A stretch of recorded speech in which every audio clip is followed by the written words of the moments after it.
Marcus wiped the grease from his hands with a worn cloth as he stepped out of the maintenance bay. The space station's artificial gravity hummed beneath his boots, a constant reminder that he was floating in the void between stars. Another day, another busted atmospheric recycler to fix. 23 years he'd been working these outer rim stations, keeping the life support systems running while traders and diplomats conducted their business overhead. The corridors were quieter than usual. Most of the alien delegations had departed after the trade summit ended badly. Marcus had heard fragments of heated arguments echoing through the ventilation shafts, something about territorial disputes and broken accords. Politics weren't his concern. Machines were honest. They broke, you fixed them, they worked. Simple. He was heading back to his quarters when he heard it, a sound that made him stop dead in his tracks. It wasn't the familiar hum of machinery or the whisper of air recyclers. This was something organic, something alive. A soft whimpering echoed from one of the abandoned cargo bays. Marcus hesitated. Station protocol said to report any unusual sounds to security, but security had been reduced to a skeleton crew since the summit ended. Besides, it could be an injured worker or a lost maintenance drone. He grabbed his toolkit and headed toward the source of the noise. The cargo bay doors were sealed, but his mechanic's override code still worked. The massive doors slid open with a pneumatic hiss, revealing darkness beyond. Emergency lighting flickered on automatically, casting eerie shadows across stacked containers and abandoned equipment. The whimpering grew louder. Marcus followed the sound deeper into the bay, his footsteps echoing in the vast space. Near the far wall, partially hidden behind a cluster of empty shipping crates, he found something that made his breath catch in his throat. It was roughly the size of a large dog, covered in pale, almost translucent scales that seemed to shimmer in the dim light. 4 legs ended in delicate claws, and a long serpentine neck supported a head that was unmistakably reptilian. Wings, thin, membrane-like structures, were folded against its sides.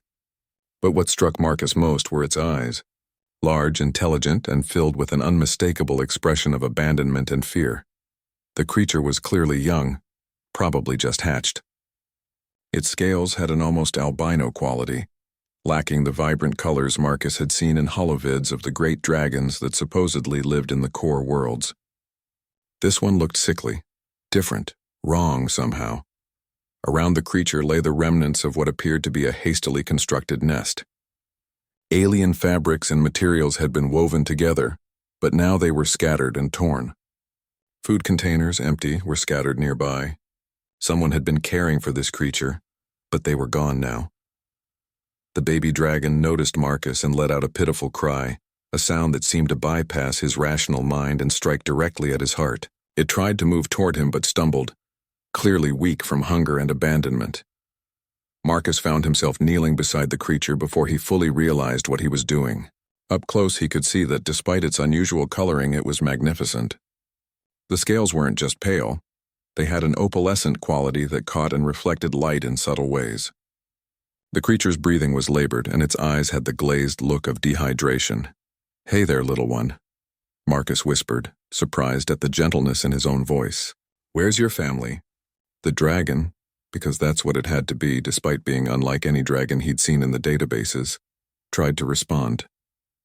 Instead of the fierce roar he might have expected, it made a sound almost like a purr, mixed with what could only be described as a whimper. Marcus looked around the cargo bay again, taking in the scene with a mechanic's eye for detail. The nest materials were expensive, rare fabrics that would cost a fortune on any civilized world. The food containers bore markings he recognized as belonging to the Jethari delegation, one of the more powerful alien factions that had attended the summit. This wasn't just any abandoned pet. This was something important, something valuable that had been left behind. But why? Dragons were revered among the starfaring species.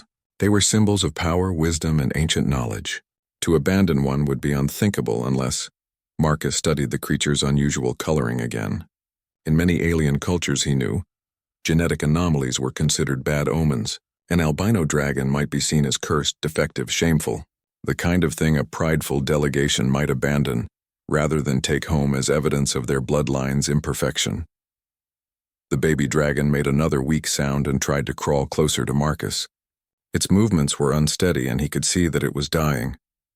Whatever the reason for its abandonment, the reality was simple. This creature would be dead within hours without help. Marcus had always prided himself on being practical, logical, focused on his work. He didn't get involved in station politics or alien affairs. He fixed machines and minded his own business. But looking into those intelligent, trusting eyes, he felt something shift inside him. "All right, little one," he said softly, carefully reaching out to touch the creature's head. The scales were surprisingly warm and softer than they looked. "Looks like you're stuck with me." The dragon's eyes brightened at the contact, and it made a sound that was almost like relief. Marcus gently gathered the creature into his arms, surprised at how light it was. As he stood, the dragon tucked its head against his chest, and Marcus felt a strange warmth spread through him. He didn't know what he was getting himself into. He didn't know how to care for a dragon, didn't know what it ate or what it needed, but he knew one thing for certain. He wasn't going to let this magnificent creature die alone in an abandoned cargo bay. As he carried the dragon toward his quarters, Marcus couldn't shake the feeling that this moment was going to change everything. He just didn't realize how right he was. Marcus's quarters were small but functional. A bedroom, a tiny kitchen, and a work area where he kept his personal tools and equipment.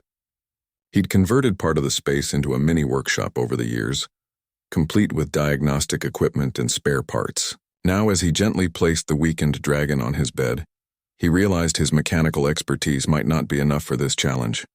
The creature was barely conscious, its breathing shallow and rapid. Marcus quickly accessed the station's database, searching for any information about dragon physiology. What he found was frustratingly limited. Dragons were secretive creatures, and their caretakers guarded their knowledge jealously. Most of the available data was speculation or second-hand observations. However, he did find some basic information. Dragons were omnivores with a preference for certain minerals and proteins. They required specific temperature ranges and had unique metabolic needs.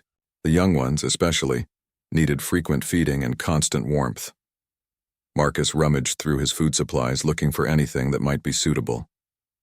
He found some protein bars and carefully broke them into small pieces, mixing them with water to create a paste. It wasn't ideal, but it was a start. The dragon's eyes tracked his movements as he approached with the makeshift meal. When he offered it on his fingers, the creature sniffed cautiously before taking a small bite. Its reaction was immediate, a soft rumble of what could only be satisfaction. Marcus felt a surge of relief as the dragon ate more eagerly. "That's it, little one," he murmured, continuing to feed it small amounts. "Easy does it." As the dragon ate, Marcus noticed something remarkable. The creature's scales, which had seemed dull and lifeless before, began to show hints of their true nature. They shimmered with subtle iridescence, and the albino coloring wasn't simply white. It was like looking at captured starlight, pale but beautiful in its own way. Over the next few hours, Marcus established a routine: feed the dragon, check its temperature, ensure it was comfortable. He rigged up a heating element from spare parts, creating a warm area where the creature could rest. His engineering skills, usually applied to life support systems and atmospheric processors, found new purpose in creating a suitable habitat. The dragon responded to his care with obvious gratitude. It began to follow Marcus around his quarters with unsteady steps, always staying close. When Marcus worked at his desk, the dragon would curl up nearby, watching his every movement with intelligent eyes. On the second day, Marcus made a discovery that changed everything. He was cleaning a minor cut on the dragon's leg when his fingers brushed against a small device embedded beneath the scales near its neck. It was barely visible, a sophisticated piece of technology that would have been impossible to detect without direct contact. Marcus carefully examined the device with his tools. It was a tracking beacon, but more than that, it was a monitoring system. Someone had been watching this dragon, collecting data on its health, location, and activities. The implications were staggering. This wasn't just an abandoned pet. This was valuable property, possibly even a test subject. The beacon was still active, which meant whoever had implanted it could still be tracking the dragon's location. Marcus felt a chill run down his spine as he realized the danger they might both be in. Working carefully with his precision tools, Marcus managed to extract the device without harming the dragon. The creature remained perfectly still during the procedure, as if it understood what was happening. When Marcus held up the removed beacon, the dragon looked at it with what could only be described as relief. "They were watching you, weren't they?" Marcus said softly. That's why you were abandoned. Someone wanted to see what would happen to you. The dragon made a soft sound and nuzzled against Marcus's hand. The trust in that gesture was overwhelming. This creature had been used, monitored, and abandoned. Yet it was still capable of forming a bond with the human who had shown it kindness. Marcus destroyed the beacon in his workshop's molecular recycler, ensuring that any tracking signal would be permanently lost. From now on, as far as the galaxy was concerned, this dragon had simply vanished. Over the following days, the dragon's health improved dramatically. Its appetite returned with a vengeance, and Marcus found himself raiding the station's food stores to keep up with its needs.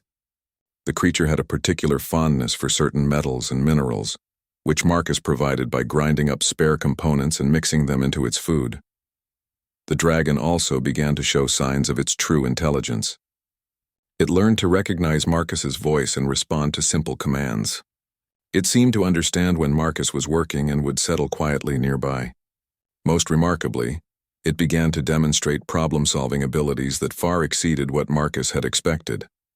When Marcus accidentally dropped a tool in a hard-to-reach space behind his workbench, the dragon immediately squeezed into the gap and retrieved it, placing it carefully at Marcus's feet.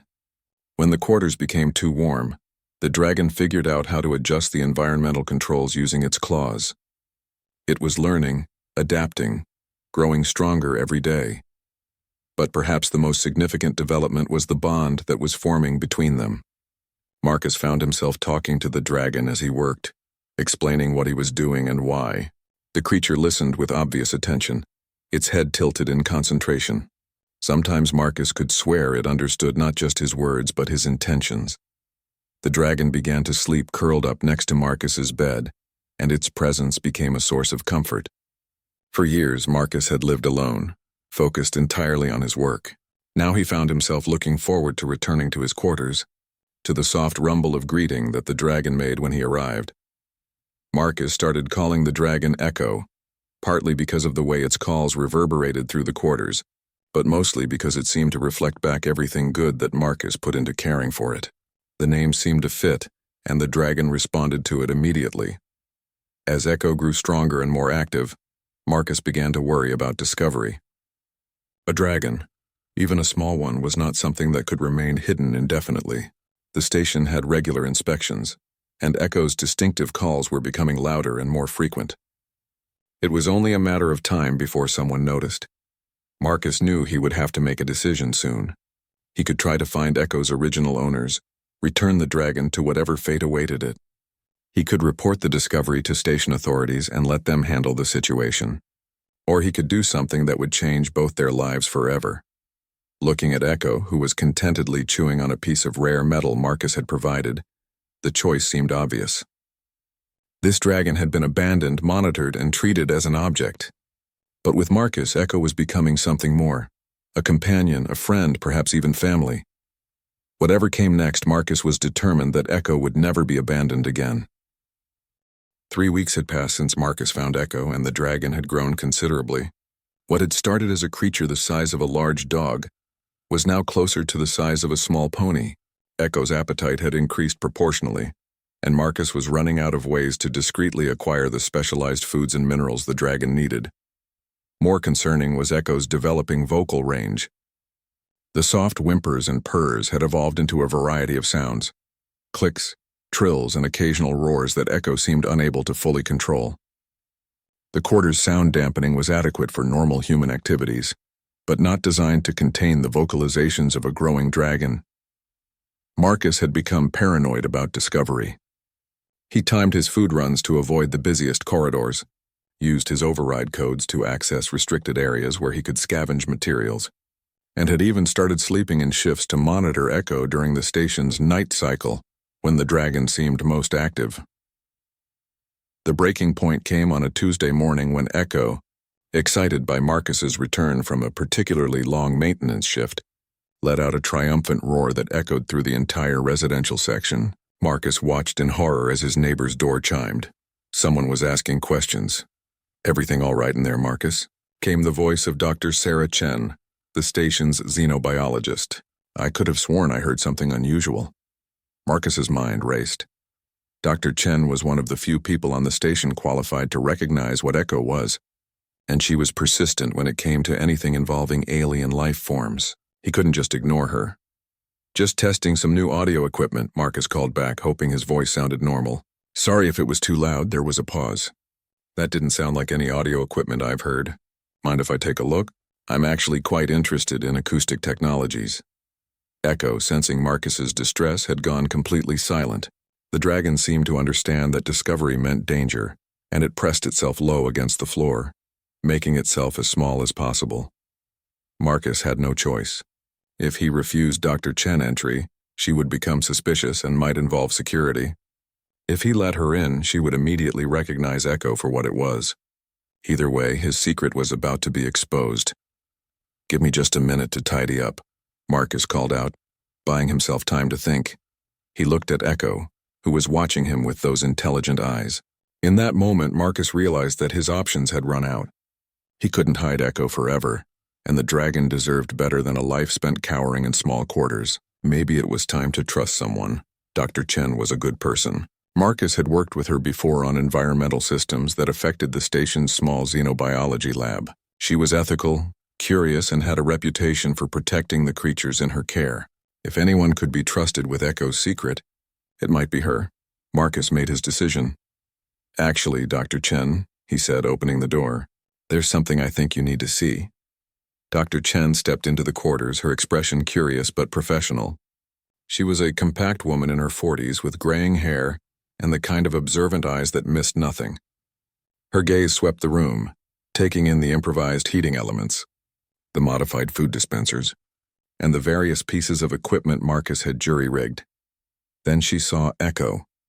The dragon had moved to the center of the room, no longer hiding.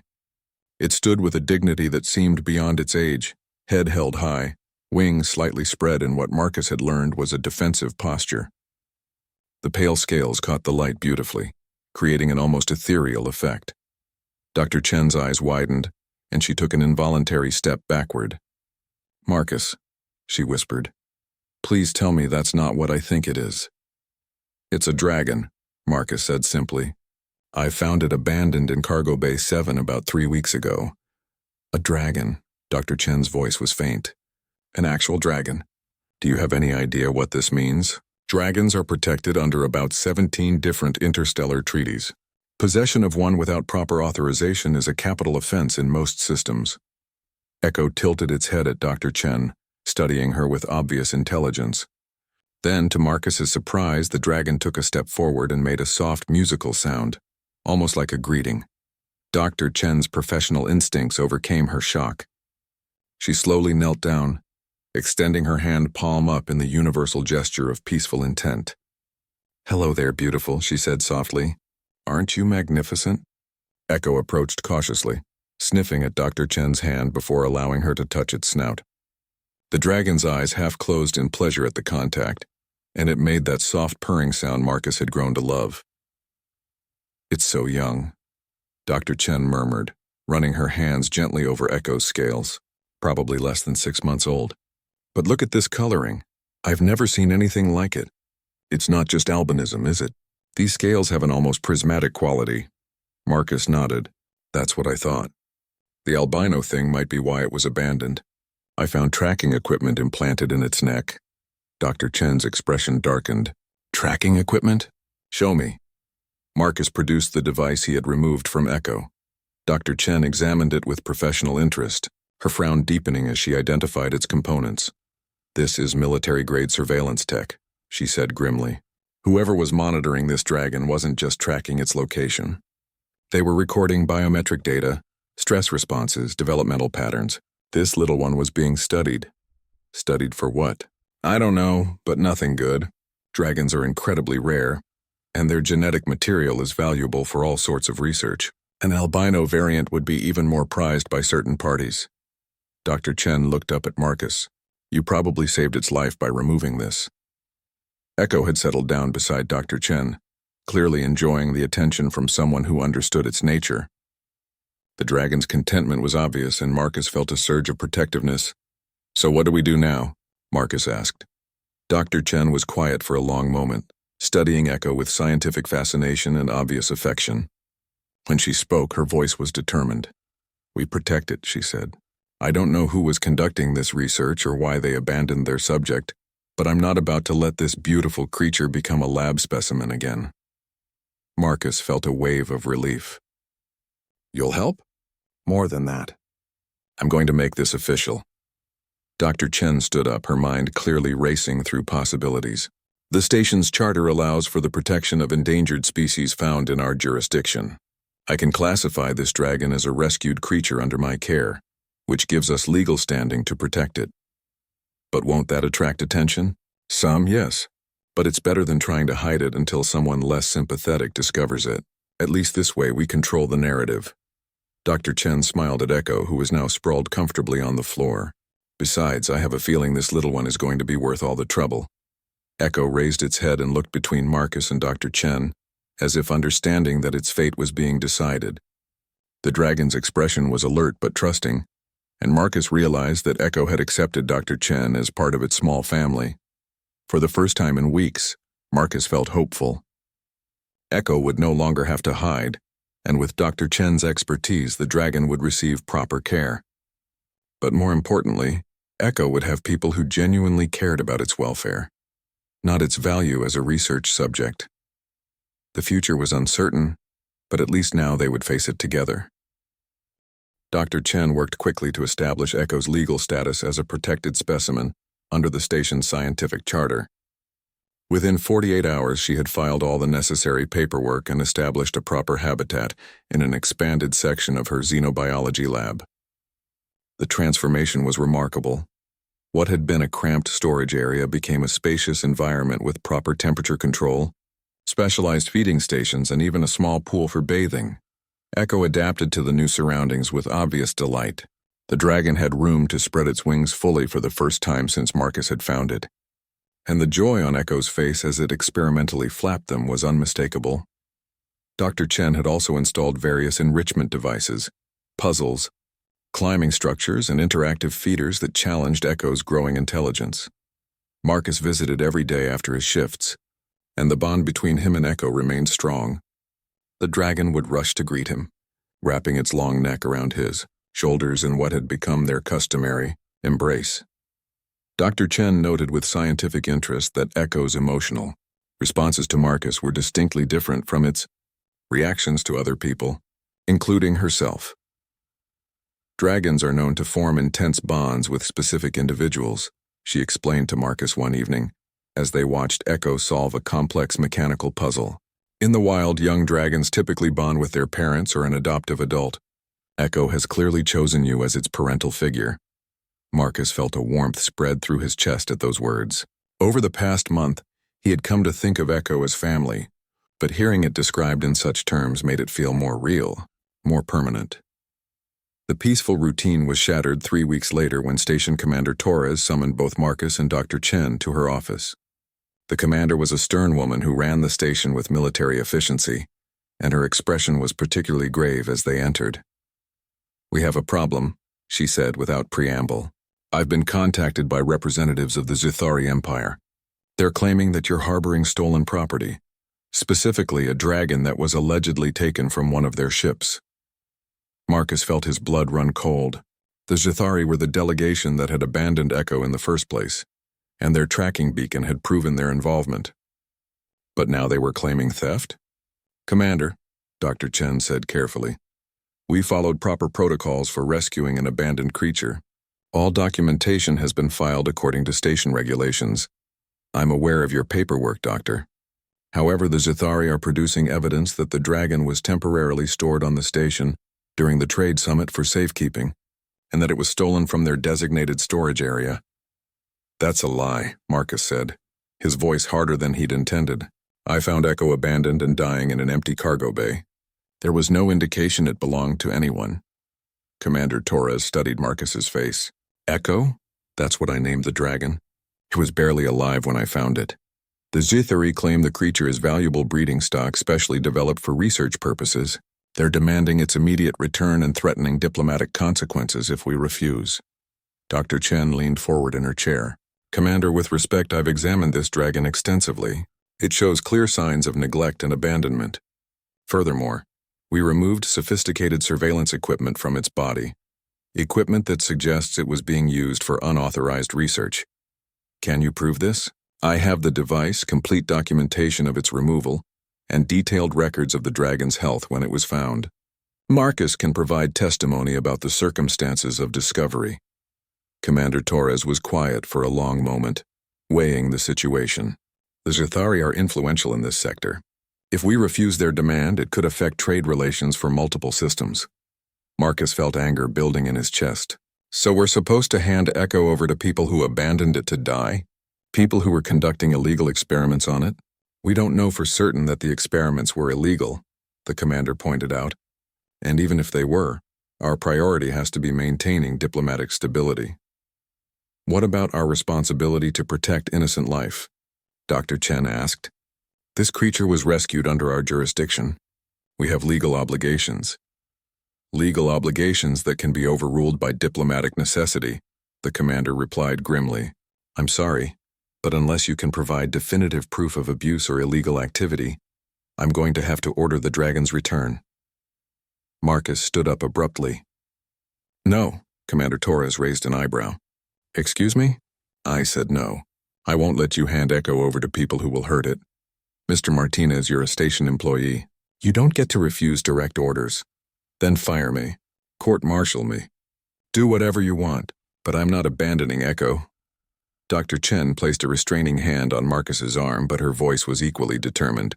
Commander, I formally request a hearing before the station's ethics board. We deserve the right to present our evidence before any decision is made. The commander considered this. Station protocol did allow for ethics hearings in cases involving the welfare of sentient beings, and dragons were classified as sentient by most interstellar authorities. You have 48 hours to prepare your case, she said finally. The hearing will be conducted via quantum link with the Regional Administrative Council. Their decision will be final. As they left the commander's office, Marcus felt a mixture of hope and dread. They had bought time, but the odds were stacked against them. The Zathari had political influence and resources that a small border station couldn't match. We need more than just evidence of neglect, Dr. Chen said as they walked back to the lab. We need to prove that returning Echo to the Zathari would be genuinely harmful. They found Echo in the lab's main habitat, playing with a complex puzzle toy. The dragon looked up as they entered, immediately sensing their distress. Echo approached cautiously, nuzzling against Marcus with obvious concern. It's okay, Echo, Marcus said softly, stroking the dragon's head. We're going to figure this out.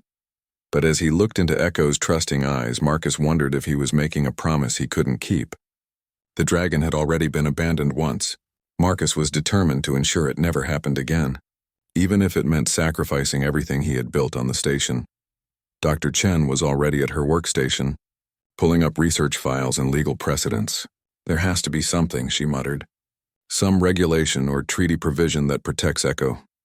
Marcus settled down beside Echo, the dragon curling up against him with a contented sigh. Whatever happened at the hearing, he knew one thing for certain.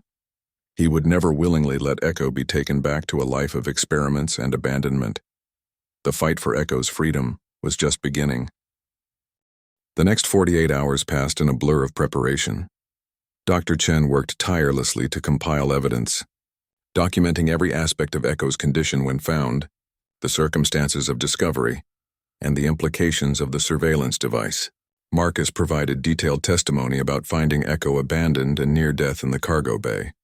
But their breakthrough came from an unexpected source. Marcus was in the lab late the second night, unable to sleep when Echo approached him with something clutched gently in its claws. The dragon had been exploring its habitat and had somehow retrieved an object from behind one of the environmental control panels. It was a data pad, partially damaged but still functional. Marcus's heart raced as he activated it and began scrolling through the files.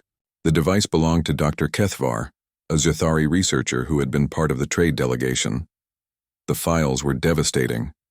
Page after page, detailed experiments conducted on Echo, cataloging the dragon's responses to various stimuli, genetic modifications, and stress tests.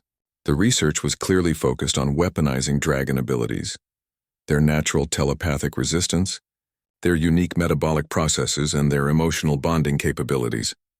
Marcus, Dr. Chen said quietly, reading over his shoulder. This is horrific. They were trying to create a biological weapon.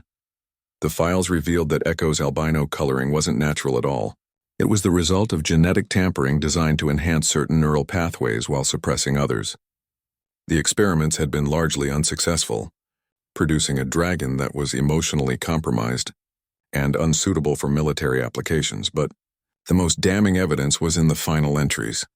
Dr. Kethavar had recommended terminating the subject due to its failure to develop desired, aggressive traits and its excessive attachment to caretakers.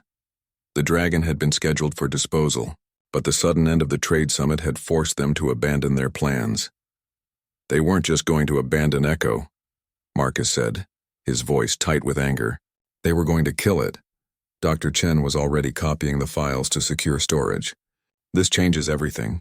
We have proof of illegal biological weapons research and attempted murder of a sentient being. The ethics hearing convened exactly 48 hours after Commander Torres had announced it. The station's main conference room had been converted to accommodate the quantum link to the Regional Administrative Council. 3 holographic figures materialized above the conference table, council members from different species, representing the major powers in this sector of space. The Jithari delegation participated via their own quantum link. Marcus recognized the lead figure as Dr. Kethavar himself, the researcher whose datapad had provided such damning evidence. Commander Torres opened the proceedings by outlining the basic facts of the case. The Jithari immediately presented their claim, demanding the return of their valuable research specimen and threatening diplomatic consequences for the theft. Dr. Kethavar spoke with cold authority. The creature in question represents years of specialized breeding and development. Its loss would be a severe blow to legitimate scientific research. We demand its immediate return. Dr. Chen stepped forward to present their evidence. She methodically outlined Echo's condition when found, the circumstances of discovery, and the surveillance equipment that had been implanted without proper consent or oversight. Furthermore, she said, activating a holographic display, we have evidence that this dragon was the subject of illegal biological weapons research. The datapad files appeared in the air above the table, translated into multiple languages for the council's benefit. The reaction was immediate and dramatic. 2 of the council members began speaking rapidly in their native languages, while the third demanded an immediate explanation from the Jithari delegation. Dr. Kethavar's composure cracked. Those files are classified research data. Their possession constitutes espionage and theft of intellectual property. The files were found by the dragon itself, Marcus said, stepping forward. Echo retrieved them from where they had been hidden or lost during your hasty departure from the station. One of the council members, a tall being with crystalline features, spoke in a voice like chiming bells. The files indicate attempted creation of biological weapons, which violate 17 separate interstellar treaties. They also document planned termination of a sentient being. The creature is property, Dr. Kethavar insisted. It was created for specific purposes and represents significant investment. The creature has a name, Marcus said firmly. Its name is Echo, and it's a living being with feelings, intelligence, and the right to exist free from harm. At that moment, as if summoned by the mention of its name, Echo appeared in the doorway. The dragon had somehow escaped its habitat and found its way to the conference room. It moved with purpose, approaching Marcus but keeping its gaze fixed on the holographic image of Dr. Kethavar. The effect was electric. Echo's presence in the room transformed the entire dynamic of the hearing. This wasn't about abstract legal principles anymore. It was about the living, breathing creature standing before them. Echo looked directly at Dr. Kethavar's image and let out a sound unlike anything Marcus had heard before. It wasn't a roar or a cry, it was something deeper, more complex. A sound of recognition, accusation, and defiance all rolled into one. Dr. Kethavar actually stepped back from his transmission device. The creature recognizes me, he said, and there was something like fear in his voice. Of course it recognizes you, Dr. Chen said. You tortured it for months. Dragons have perfect memory and high emotional intelligence. Echo knows exactly who you are and what you did. The crystalline council member leaned forward. The evidence is overwhelming. The research documented in these files constitutes multiple violations of interstellar law. The creature was abandoned with intent to cause death, and clear evidence exists of unauthorized biological weapons development. Echo moved closer to Marcus, pressing against his legs for comfort but never taking its eyes off Dr. Kethvar. The dragon's courage in facing its tormentor was remarkable, and Marcus felt his heart swell with pride. The council deliberated for only a few minutes before announcing their decision. The claim of the Zithari delegation is rejected, the crystalline being announced. The creature will remain under the protection of this station, and formal charges will be filed against the research team for violations of biological weapons treaties and attempted murder of a sentient being.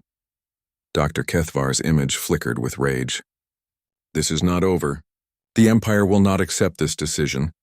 The Empire will accept it, another council member said coldly, or face sanctions that will cripple their trade relationships throughout this sector. As the holograms faded and the hearing officially ended, Marcus knelt down beside Echo. The dragon nuzzled against him, finally relaxing now that the threat had passed. "You're safe now," Marcus whispered. "No one will ever hurt you again." But even as he said the words, Marcus knew that the Zithari Empire wouldn't give up easily. They had lost face in front of the regional council, and powers like that didn't forgive such humiliation. The battle for Echo's freedom had been won, but the war might just be beginning. 3 months passed after the hearing, and life on the station had settled into a new routine. Echo had grown considerably, now standing nearly as tall as Marcus at the shoulder when fully upright. The dragon's intelligence had developed at an astounding rate, and it could now understand complex instructions and even respond to basic written commands displayed on screens. Dr. Chen had become fascinated by Echo's unique abilities. The genetic modifications inflicted by the Zithari had unexpected positive effects alongside the intended military applications. Echo could sense electromagnetic fields, had enhanced pattern recognition capabilities, and demonstrated an almost supernatural ability to predict mechanical failures before they occurred. This last trait had proven invaluable to Marcus in his work. Echo would often accompany him on maintenance rounds, and the dragon's warnings had prevented 3 major system failures that could have endangered the entire station. Commander Torres, initially skeptical about having a dragon aboard, had become one of Echo's strongest supporters after Echo detected a critical flaw in the primary life support system that all conventional diagnostics had missed. But the piece was fragile, and everyone knew it. The first sign of trouble came when trade ships began reporting unusual scanner readings near the station. Long-range sensors detected vessels maintaining position just outside the system's outer boundary, technically in neutral space, but clearly conducting surveillance. "They're watching us," Commander Torres said during a security briefing. "The Zithari haven't given up. They're just waiting for an opportunity." Marcus felt a chill of fear, not for himself but for Echo.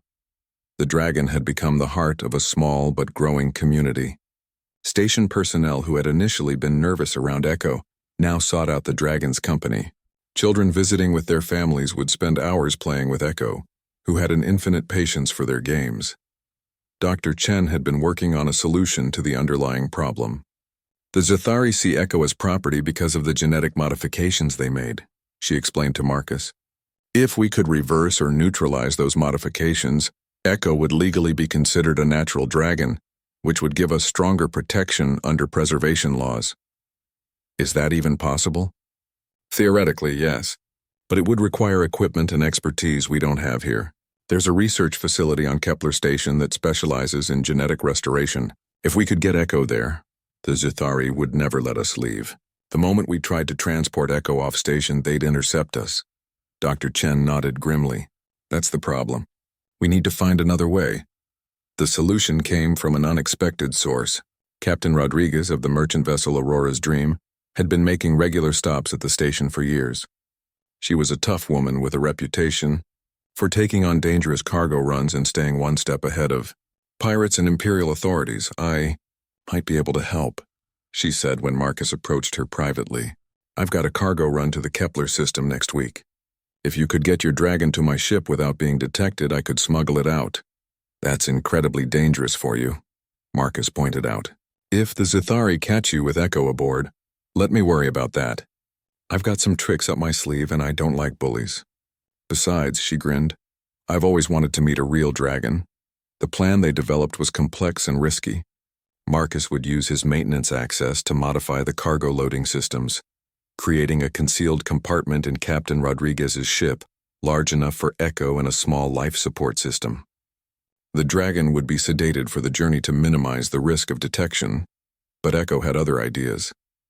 When Marcus explained the plan, the dragon listened intently, then firmly shook its head.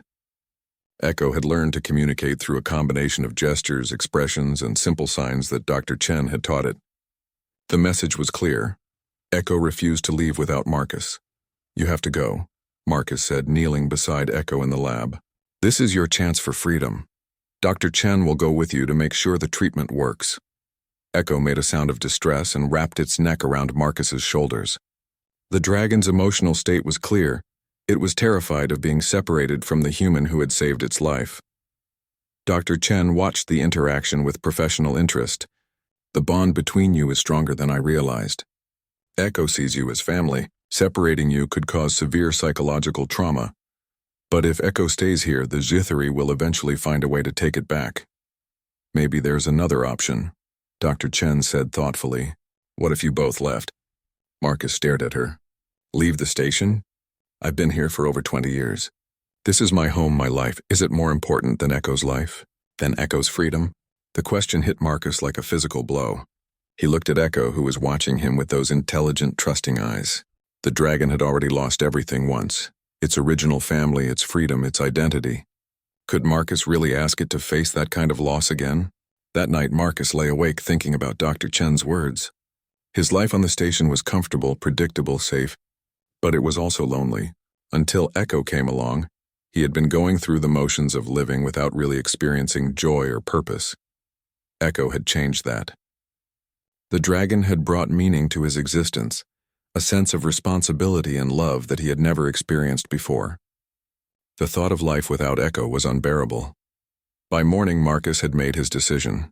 Captain Rodriguez was surprisingly supportive when he explained that both he and Echo would need passage to Kepler Station. The more the merrier, she said with a grin.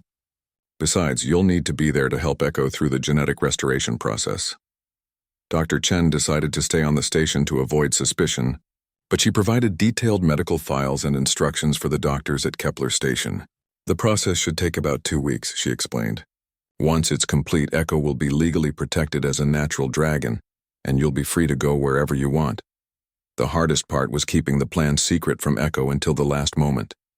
Dragons were empathic, and Echo could sense Marcus's emotional state even when he tried to hide it. The dragon became increasingly agitated as departure time approached, clearly aware that something significant was about to happen. On the night before they were scheduled to leave, Marcus sat with Echo in the lab's observation dome, looking out at the stars. The dragon had grown quiet and Marcus could sense its anxiety. We're going on a journey tomorrow, Marcus said softly. Together. I'm not leaving you, Echo. I'll never leave you. Echo looked up at him with such trust and love that Marcus felt his heart break a little. This magnificent creature had chosen to bond with him, a simple mechanic who had stumbled into the most important relationship of his life. Whatever happens next, Marcus whispered, stroking Echo's scales, we'll face it together. Outside the dome, the stars waited, holding the promise of freedom and the threat of capture in equal measure. But Marcus no longer felt afraid. He had Echo and Echo had him.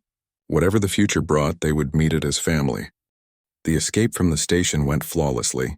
Marcus had used his engineering expertise to create a hidden compartment in the Aurora's dream that was invisible to standard scans. Echo, though nervous about the confined space, trusted Marcus completely and settled in for the journey with remarkable calm. Captain Rodriguez proved to be everything Marcus had hoped for and more. When Zithari patrol ships intercepted them at the system boundary, she submitted to their search with such casual indifference that they barely bothered to examine her cargo. Her reputation as a small-time trader carrying mundane supplies made her invisible to their suspicions. The journey to Kepler Station took 6 days, during which Echo and Marcus bonded even more deeply. Confined together in the hidden compartment, they developed new ways of communicating. Echo learned to understand Marcus's technical explanations of their situation, and Marcus became fluent in the dragon's complex emotional language. Dr. Vega at Kepler Station was initially skeptical about the genetic restoration process, but her attitude changed dramatically when she met Echo. The dragon's unique modifications were unlike anything she had seen before, and the challenge of reversing them appealed to her scientific curiosity. The good news, she explained after extensive testing, is that the modifications are largely superficial. They affect appearance and certain enhanced abilities, but they haven't fundamentally altered Echo's dragon nature. The bad news is that the reversal process will be painful and dangerous.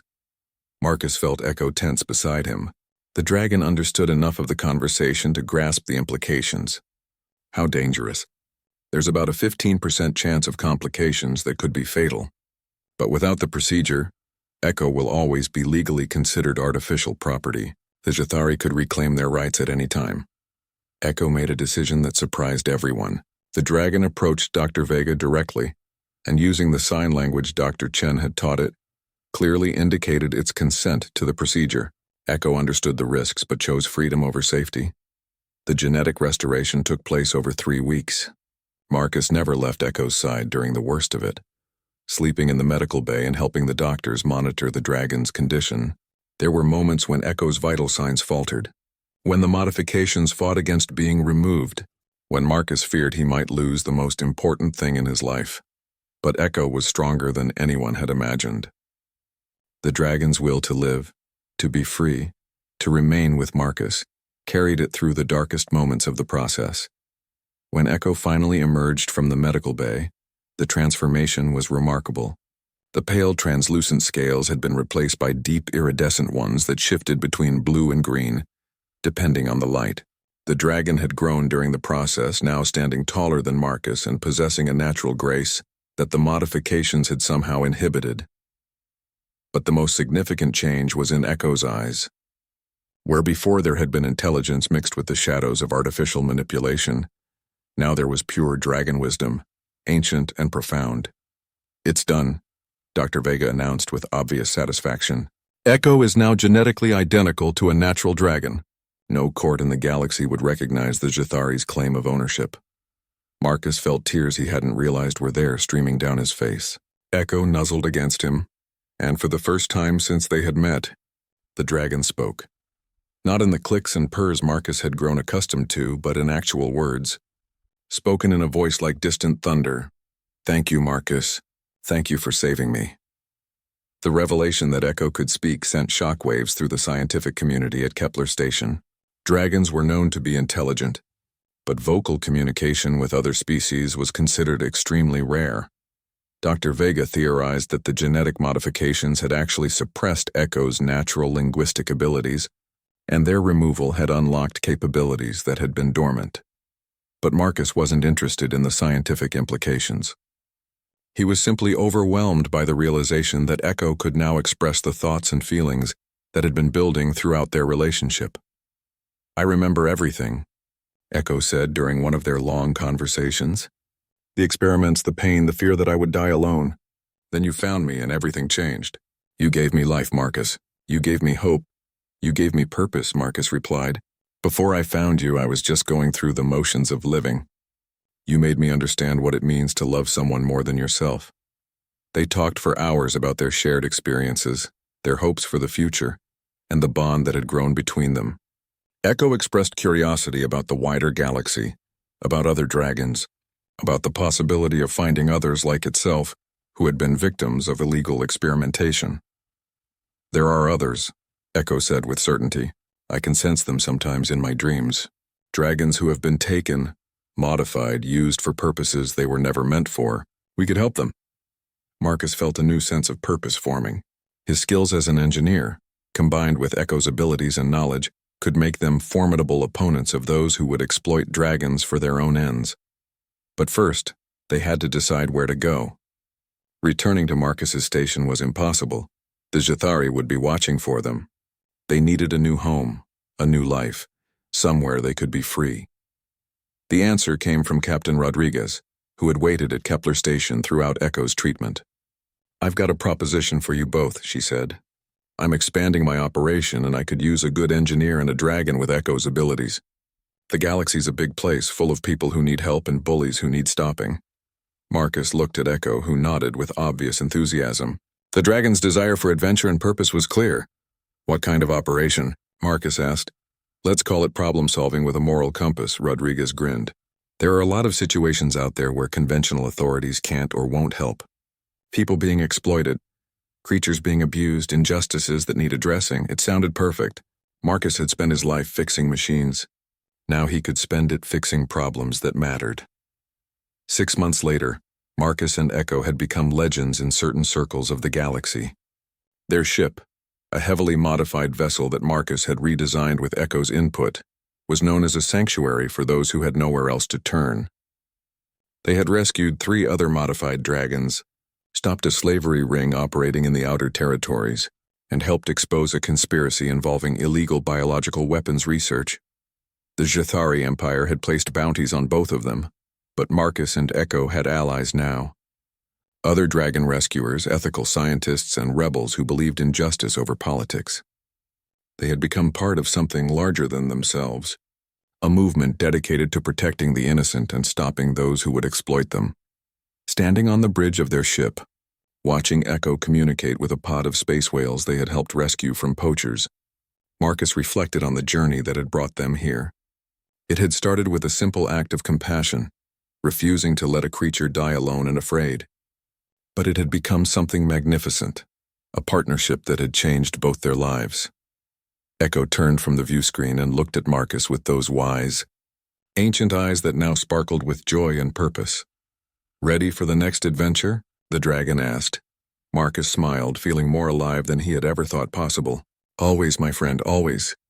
Together they flew toward the stars, carrying hope to those who had lost it, and proving that sometimes the most powerful force in the galaxy was simply refusing to abandon those who needed help. The albino dragon that had once been considered defective and worthless had become a symbol of freedom, and the lonely mechanic who had saved it had discovered that true wealth lay not in what you owned, but in what you were willing to sacrifice for those you loved. Their story had become legend, whispered in spaceports and broadcast on underground networks throughout the galaxy. It was a story that proved that anyone, no matter how small or insignificant they might seem, could change the universe simply by choosing to care.